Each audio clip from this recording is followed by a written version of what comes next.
Hello and welcome to Adventures in Venueland, an EVMC podcast. Join us for this all-access pass backstage and behind the scenes with some of the brightest minds that cross the scope of the live event industry. I'm Dave Rettelberger. And I'm Paul Hooper. We'll introduce you to incredible guests who journey with us as we dive deep into the world of venues, tours, festivals, and everything in between. Grab your laminate and meet us in Venueland.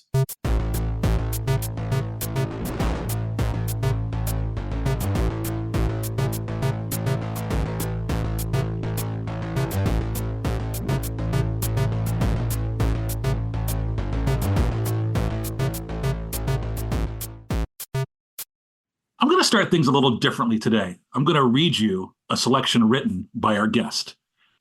Think about your favorite concert. Picture your favorite moment at that show, the excitement you felt, the energy in the room, the sound of hundreds or thousands all singing as one. That experience is one of my favorite feelings and has become the thing that brings me to life. I use lighting to help create moments that stick with us for a lifetime.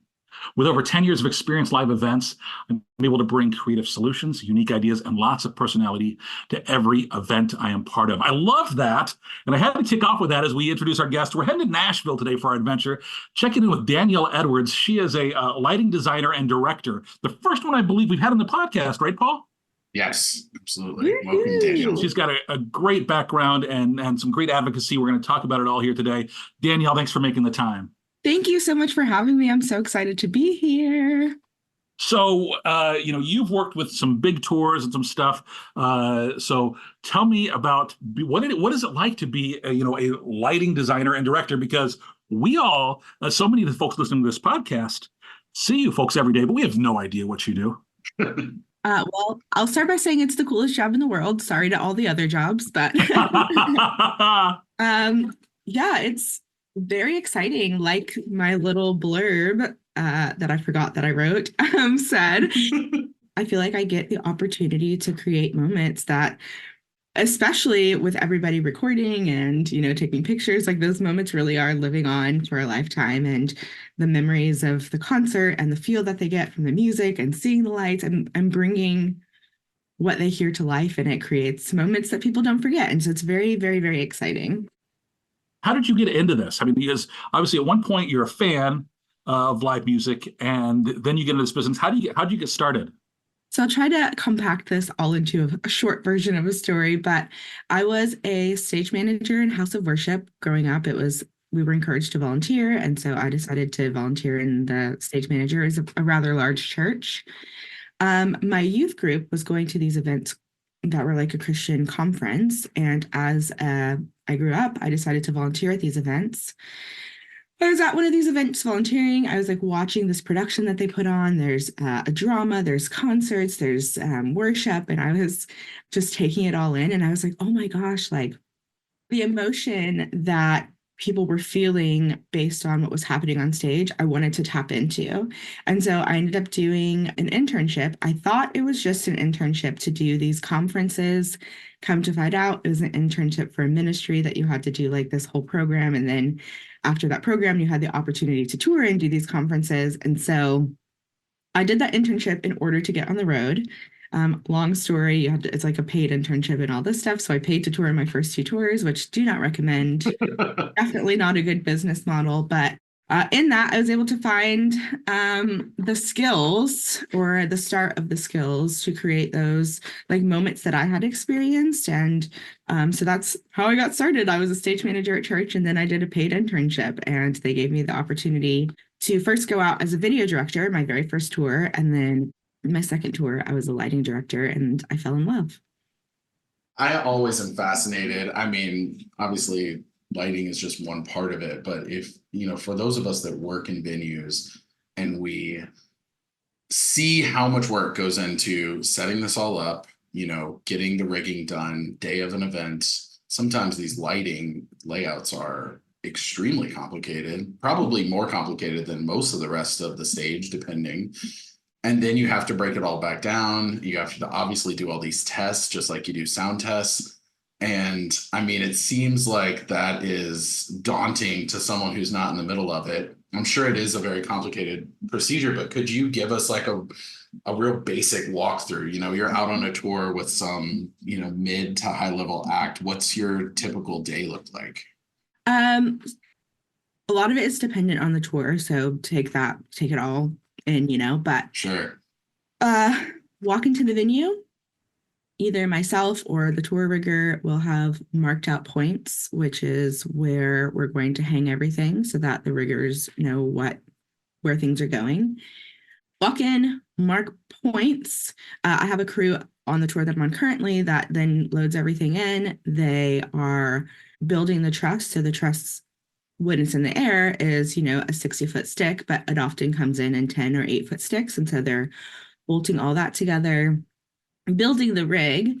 They normally get it up lunchtime. And then as the lighting director, I'll come in, I'll, make sure that everything is in the correct place. I normally do that as things are going up. And then I make any updates I need. So the show is typically programmed completely, but trim heights change every day. When you go into a venue, some of the trim heights are 40 feet, some of them are 60 feet. And so sometimes I have to adjust the trim height, which means I have to adjust my looks so that I go through and I Sure. make sure that all of my lights are hitting the points on the stage where they're supposed to hit. So like, for instance, if I have a center point and yesterday's rig was 60 feet in the air and today's rig is 40 feet in the air, then my look is going to be off. So I go through and I adjust those.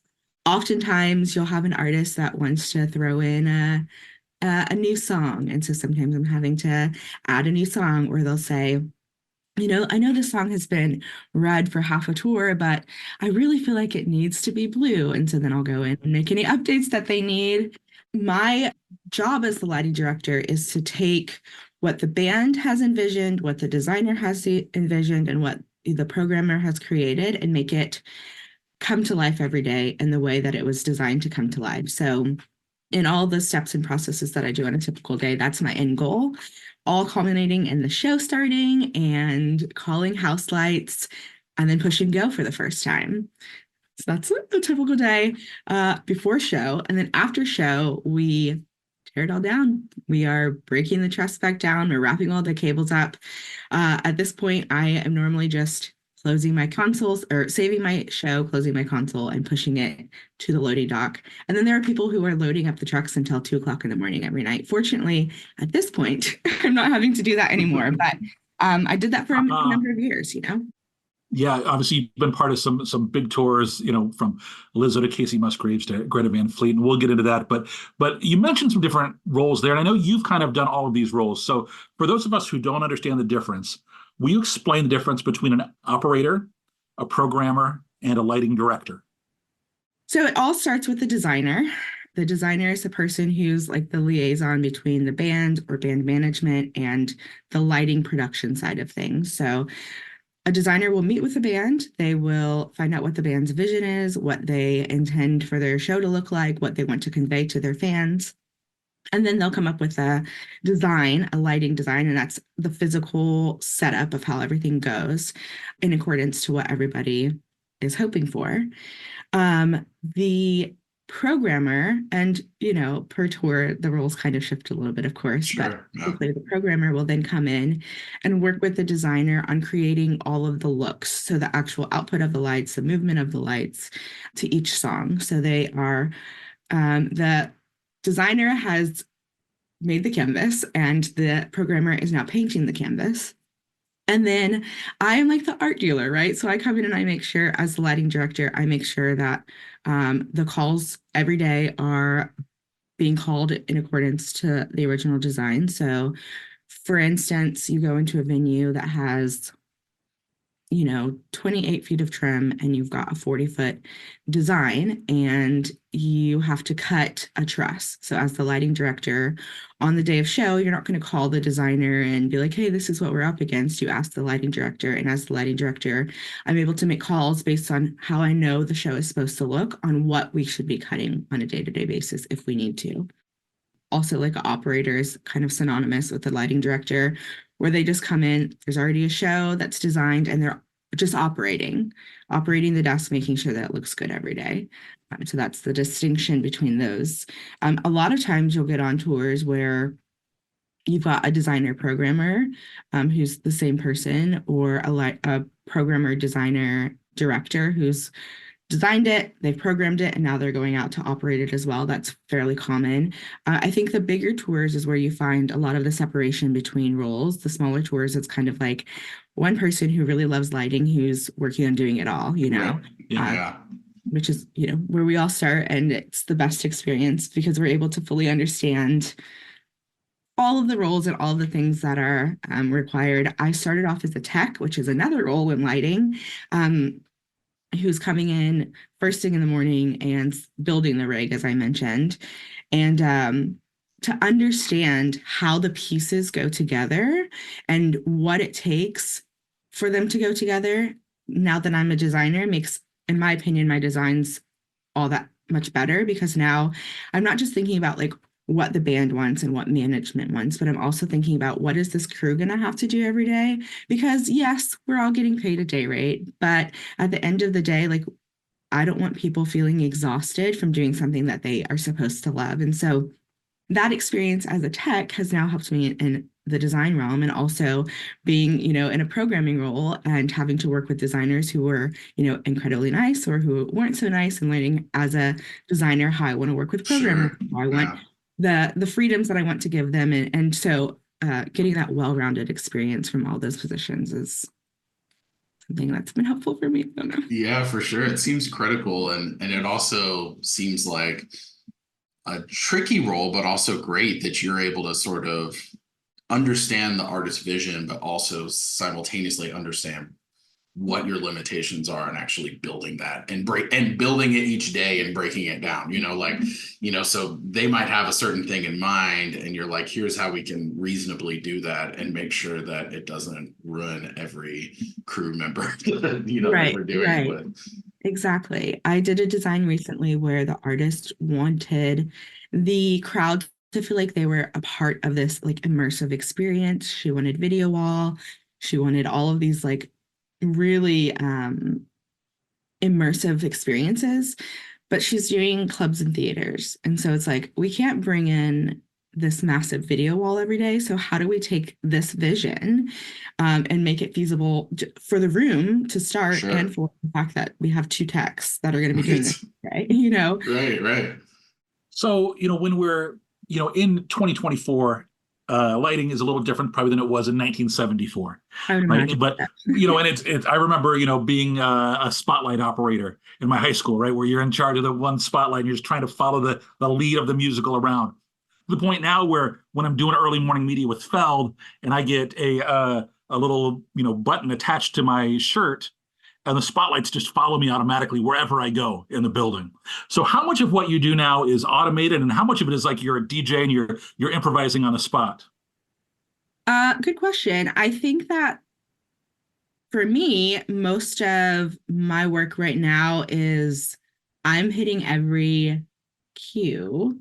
But I don't have spotlights, those follow spot operators like up in a truss or up at a bird's nest. I have them on the floor backstage, and they are controlling it from like a base station. So they're able to see, we have cameras in the truss, and they're able to see the stage from the ground, and then they're able to follow, the artist via camera, which is really great. I always wondered what those guys were doing.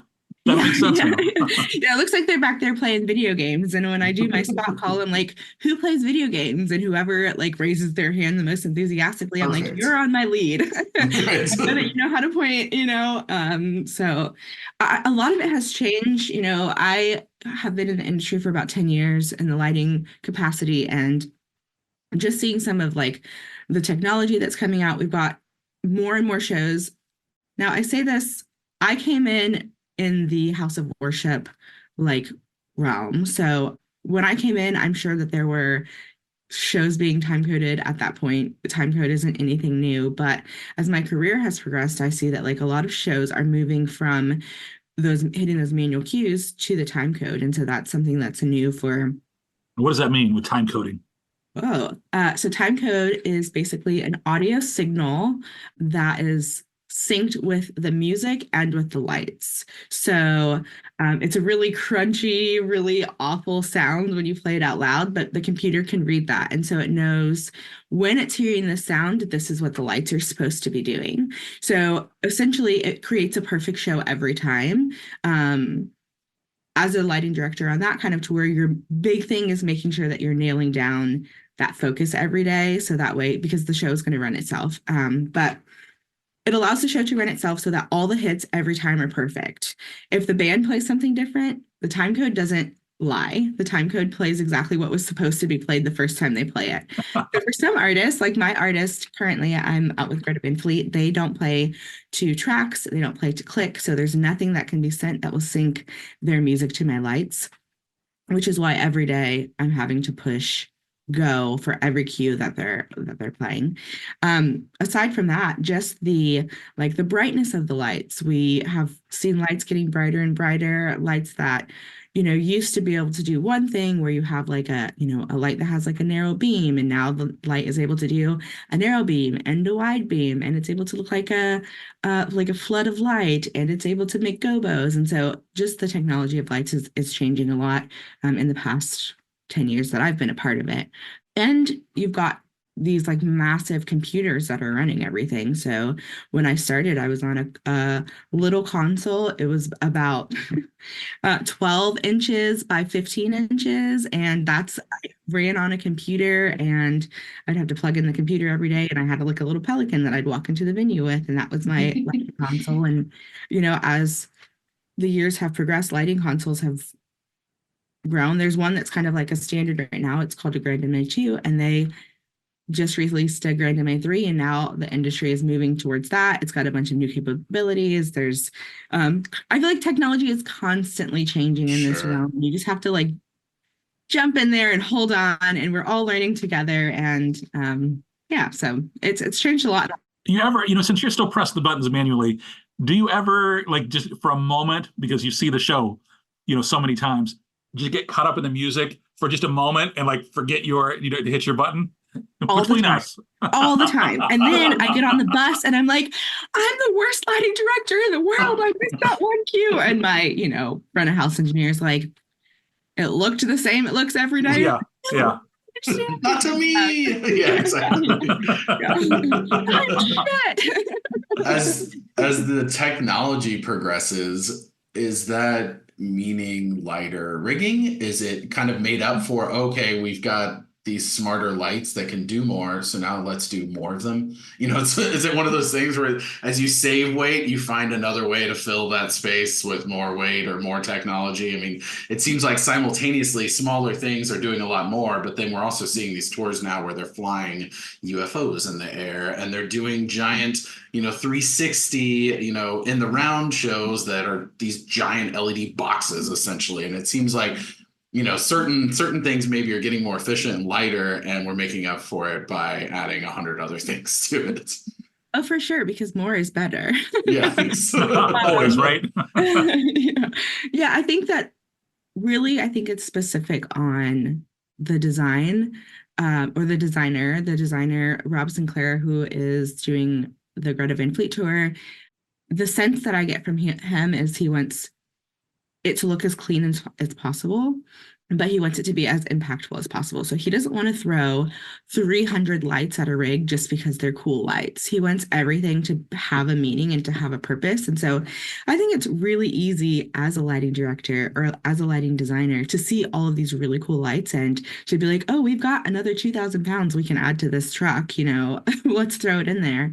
But I think designers are trying to be really intentional with what they're doing. So there is a handful of designers who I know they're not, just because they have the space, they don't want to fill it up. And also you have to think of the logistics of getting all that around. So as a designer, it's your role to make sure that you're building something that the artist can afford to tour with. So sure, we're going in arenas, but we only have 6 trucks. So I have to, and 3 of those trucks are lighting. So I have to design something that fits into 3 trucks. Sure, I have more room in the air and whatnot, but now I have a weight limit on the truck. I can't throw more gear at it because I'm concerned about the other logistics. So I think there is definitely the space for people who want to just throw all the things in there and fill up the rig completely. But yeah. You're working with, some big names, as I mentioned, Lizzo, Greta Van Fleet, Casey Musgraves. Is there ever a moment, and I'm not looking for you to name names, but where an artist says, "This is what I want," and you know that it's not going to look good, and you've got to talk to the artist. What is your access to the artist like? Are you communicating directly with them, and then how are you able to help them put on the best show? And I know, and sometimes, of course, it's not exactly what maybe you would do if it was your show. Yeah, so I always try to hear an artist out. Like, what is it that you like about whatever you want to change, or what is it that you don't like about whatever you want to change? I typically have access to the artist, especially if they want to make changes. A lot of times they'll go to the production manager, and the production manager will say, "Well, let's go talk to Danielle so we can figure it out together." Ultimately, I want to know, what is it that you're trying to convey through this change. So I had an artist recently that asked me to change a gobo at the end of the song. And I was like, okay, a gobo is just like a breakup pattern of light that's like hitting a surface. And so I was like, what is it that you're trying to accomplish? And he's like, I feel like it looks very Photoshoppy. Copy that. I can make that. I can see why you say that, and I can make it look different. So trying to get down to the root cause of what it is that they want to change. I had an artist that was like, I need more strobes here, more strobes here. I was like, okay, what is it that you're trying to accomplish? She says, I feel like I'm working too hard in this moment to like make the moment feel big.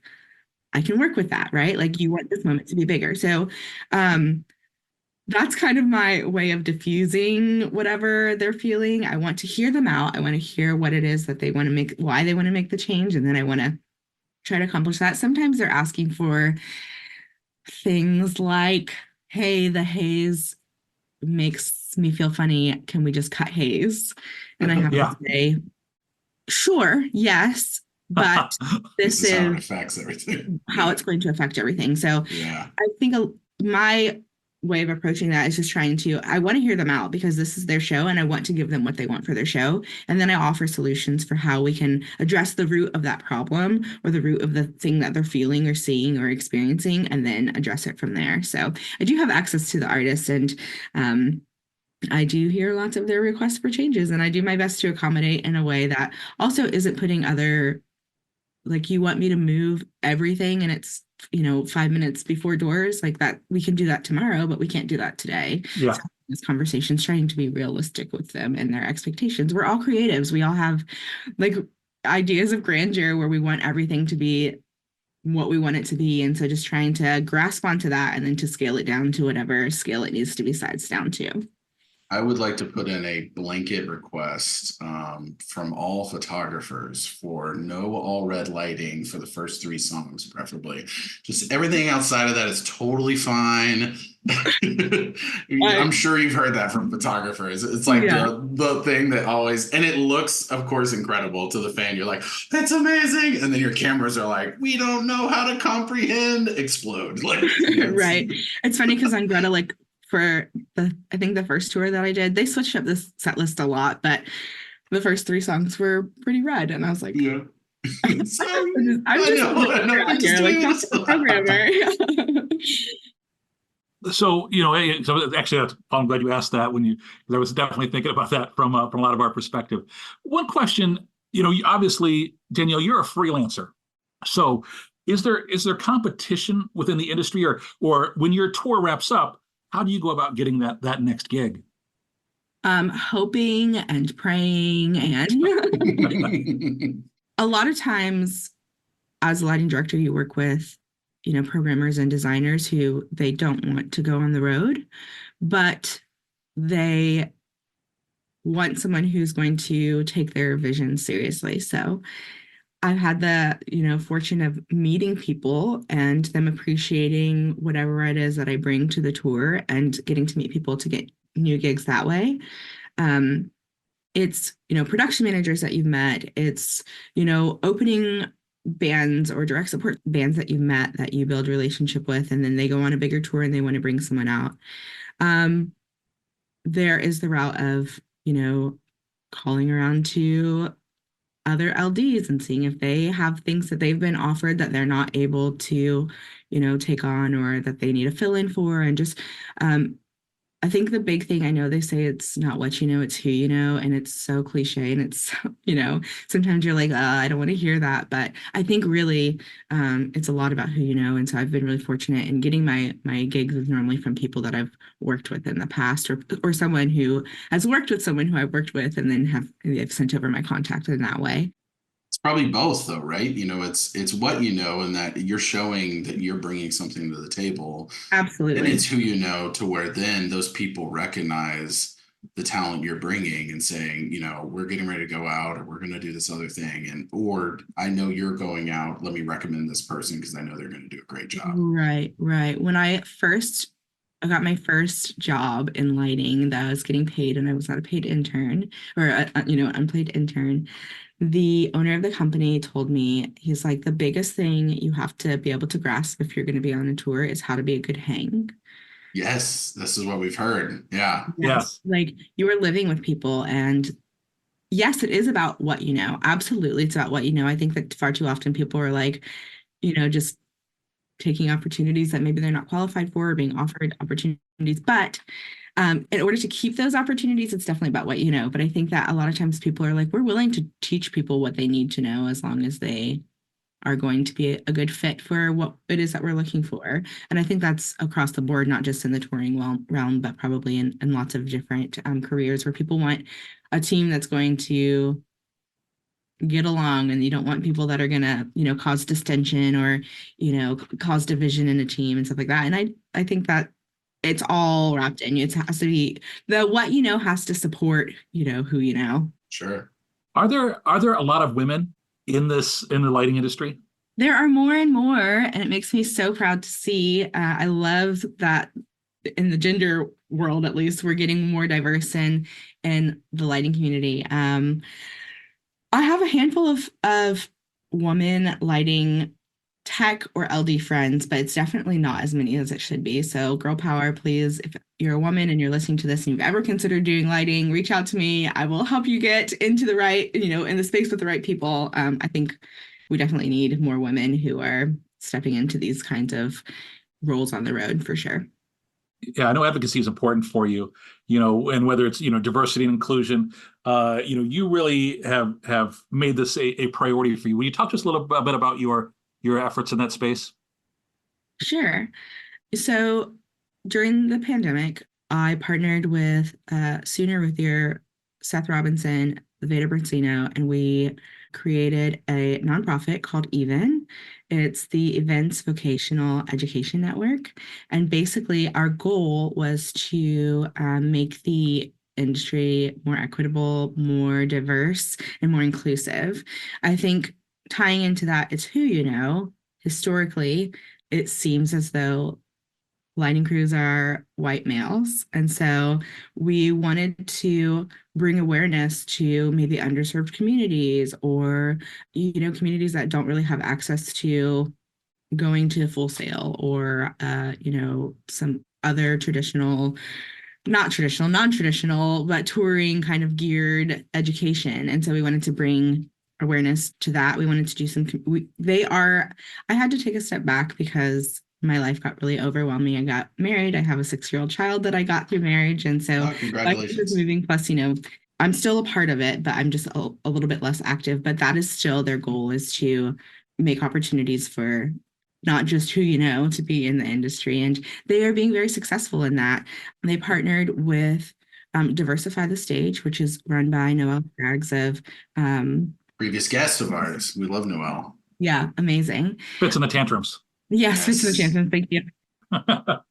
And they have been doing some master classes where they're, inviting women to come. And I've, hosted a class. I think there were like 25 women in this class, and we got to just talk about what it's like being on the road, and kind of just bringing awareness to the fact that this is a career and that anybody can do it. You can get into it. If you want to be a part of this, you can be a part of it. And it doesn't matter, what you look like or where you come from, but this is an industry that can be very inclusive. And so, in that, I've had the opportunity to meet lots of young women who want to tour. And there I've seen lots of women who come from having no understanding of what it means to tour or what live events even, how they even start. And now they are successful in their career. And that like representation is so important, and feeling like you're not alone. Like I can think of one other Black woman LD, and I haven't even met her in person. Like we're social media friends. And the fact that I have been doing this for 10 years and that's the only person that I can think of, Um, Some room for improvement. yes, there's lots of room for improvement for sure. I mean, I think it's great that we're slowly seeing some progress there. And I do love that some bands like this Coldplay tour that's currently out or has been out where they're making from the band side like demands on we expect a certain amount of representation, whether it's a percentage of the touring staff needs to be women, whatever that is. And I love that, I think maybe not all bands have that power to make that, but I think for the ones that do, I like that they're trying to move that needle a little faster than maybe people have the ability to on a lower level. But I think we've talked with numerous guests about this, such as Noel and others, but it really does have to be this bottom up approach. You have to train people have to understand it's even a career, and Right. getting them interested in it before you can, build and get people out. But I love that you're passionate about it and doing what you can to help move that. Sooner Ruthier is super involved in the Coldplay camp. And I don't know how much, they've talked about it, but I feel like she jumped on the opportunity when she heard that they were wanting to be a little bit more inclusive and diverse. And that was a big step. She was I'm very proud of them for doing that. She's very proud of them for doing that as well. So you're a self-described lighting nerd. What's a show that you've been at that you're like, oh, I wish I would have had a chance to work on this show. Yeah. What are you greatest impressed by? Doesn't even music aside too. Like I don't even care about that. Like what are your lighting shows that you are like, oh my gosh, they crush this? Yeah. Odessa. Yeah. Puts on an amazing show. That was a really cool show. It's EDM, right? Story. Yeah. It's electronic, so there's big emphasis on the visuals. Yeah. And it was sincerely one of the best shows I had ever seen. I went and saw it. I saw it like on a Monday night, and I went and saw it that next Monday night in a different city because I was like, I need to take this in again. Of course, like the first night I saw notes. Did you bring a little notepad? Yes. Yes. We went to a concert the first time. It was just like where I went with a bunch of friends and we were drinking and all that. And then I was like, I need to actually see this like completely sober because I need to be able to like take in what's happening and why I really appreciate this so much. So I drove 4 hours to see them again so I could really just see the lights and I could watch the show. It was so incredible. It was such an incredible show. Yeah, that would probably be the one that I was like, although I feel like, I don't know if I could make it look the way that whoever designed this made it look, but it's one that I really, really respect and really, really appreciate. I don't know, so much if I want to be a part of it because I feel like don't meet your heroes, you know what they say? Yeah, like, sure. don't work on the lighting rig you love because you're going to be like, I hate that these cables don't plug in right or whatever. You mentioned getting married recently. Tell us about your spouse and your family there. Yeah, so I got married in June. Shout out to you, babe. I met him during the pandemic. I met him in when everything was shut down. Otherwise, I don't think that I would have found a spouse because I was so busy touring all the time. Sure. Funny enough, when we first started dating, I was like, hey, so I know that like I'm home a lot now, but this is normal. I'm normally gone. He was like, what do you feel like would be the longest? This is probably like 3 or 4 months into us dating. And I was like, what's the longest you would be comfortable with me being gone before you're like, okay, we need to, have a talk about this. And he's like, oh, I don't know, like 3 months. I was like, 3 months? Like, do you even care about me? But now he's like, babe, if it's like longer than 2 or 3 weeks, we need to, figure out if you're coming home for a day or if I'm going to come out. Like, it's a long time. Good. Be face to face with the person that you're, in love with. But he's so supportive. And when we first started talking about getting married, I was like, do you want me to look into like a project manager role or something where I can be home a little bit more? And he's like, no, like I want you to you love this and I want you to do it you love. He, of course, also gets the perks of being able to come to all these like free shows. He's in the music business side, but he's in the IT side of music. So he works for Oh, a music interesting. distributor and making sure that their, music is available for, listening in all the platforms. But yeah, he's incredibly supportive. It's really nice to have a person who supports your dreams. Imposter syndrome is so real. And Yeah.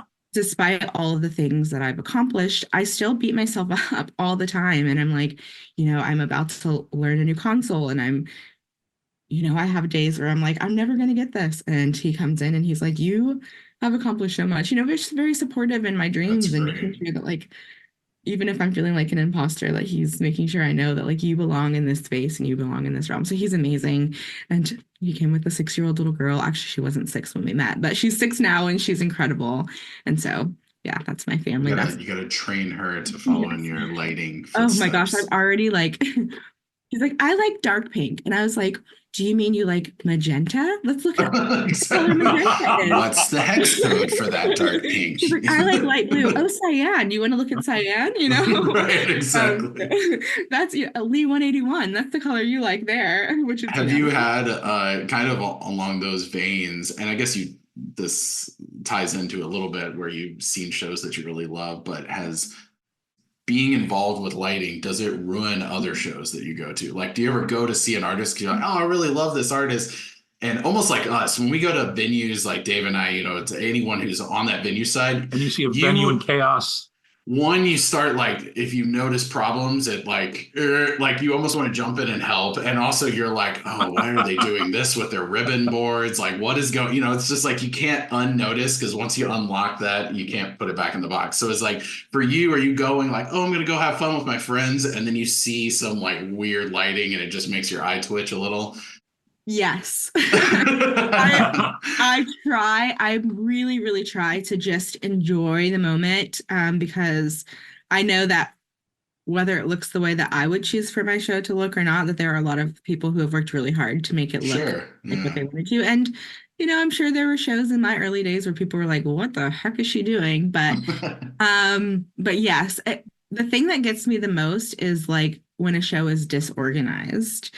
So you Sure. see that a lot at festivals, not necessarily on tours, but where, somebody comes out to start talking and the mic isn't on, and then like they're supposed to stand in the light, which is clearly on, and they are just walking all over stage or something like that. And I'm just like, we did we not talk about this? Do we not have a run of show? Do we not know that they were coming on at 1:51 to give an announcement? And so those are the things that kind of get under my skin more than anything. I try really hard just to enjoy the show. There's so much hard work, and I just want to do my best to appreciate it.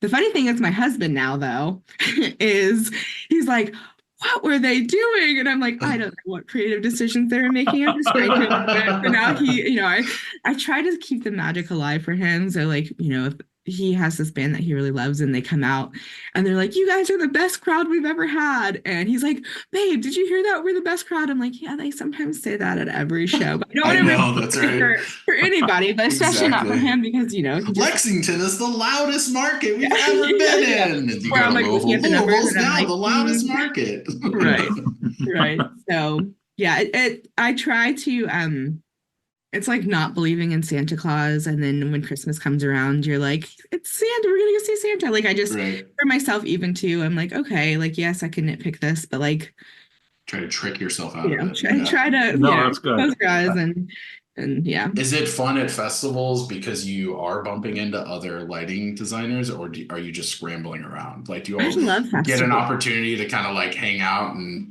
check out each other's work? Yeah, I've met a lot of people that I'm still friends with now, lighting directors that I'm still like in community with now from music festivals, getting to see their work, being on the same stage or having to make accommodations for the other because the stages are what they are. Um, it's a great opportunity to meet people. It's a great opportunity to reconnect with people that you haven't, people that you did a tour with 5 years ago and now they're at the same festival as you and you haven't seen them the whole time. Building relationships on the road is so interesting because you're going so deep so fast because you're with these people all the time and then you never see them again. But festivals are that opportunity to get to see those people. In addition to it being a really great opportunity to exercise my brain, because even though my current tour is all goes, like it's a manual show and I'm having to push all the buttons. For the most part, we're all in arenas and the trim doesn't change that much. So there's not a lot of like improvising or trying to be creative in I'm just basically taking, like I said, the idea and making it happen. But in festivals, it's a different rig every day. Yeah.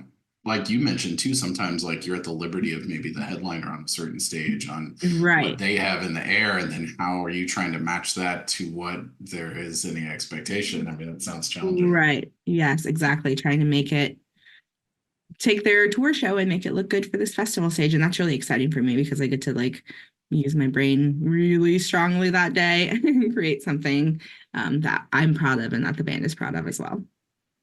Well, I really appreciate you taking the time to chat with us today through your adventures. Before we let you go, I want to hit you with our Fast Five. It's just 5 quick questions. Looking for your short, instant response. Okay. First up, do you remember your very first concert? Yes, it was +1 and Jackie Velasquez. You're the first one to say that one. How about your favorite concert? Oh, my favorite concert. Probably that Odessa show. Both of those Odessa shows. There you What's go. your favorite thing to do on a day off? Sleep and eat. I also like to explore the city, but those are first. What's a bucket list venue for you? A venue that you would like, oh, I would love to put lights up and light up this room. I don't know if I have one.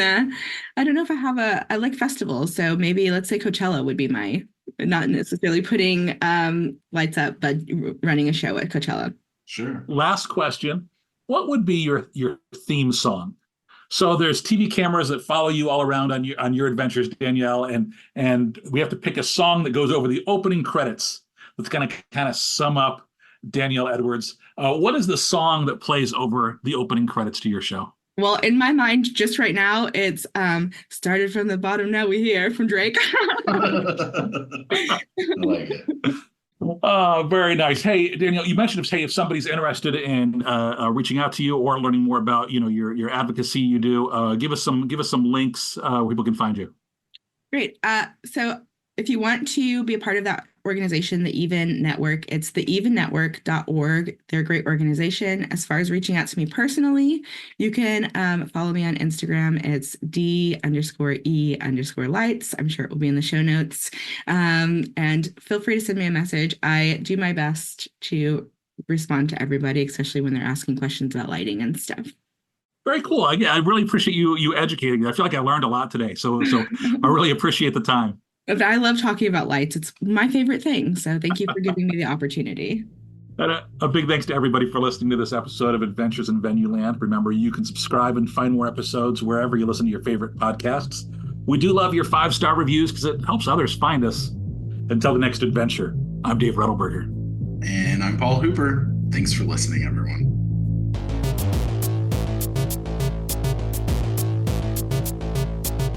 Adventures in Venueland is a side project of the Event and Venue Marketing Conference, a marketing conference that brings together diversified event and venue professionals to cultivate education, collaboration, and innovation for the growing sports and live entertainment industry. Find out more at eventvenuemarketing.com. Audio editing and mixing by Camille Faulkner. Design and digital advertising by Megan Ebeck. Copywriting and publicity by Samantha Marker. Guest booking and brand strategies by Paul Hooper. Guest research by Dave Rettelberger. Marketing strategies by Paul Hooper, Megan Ebeck, and Samantha Marker. Thanks for joining us. Until the next adventure.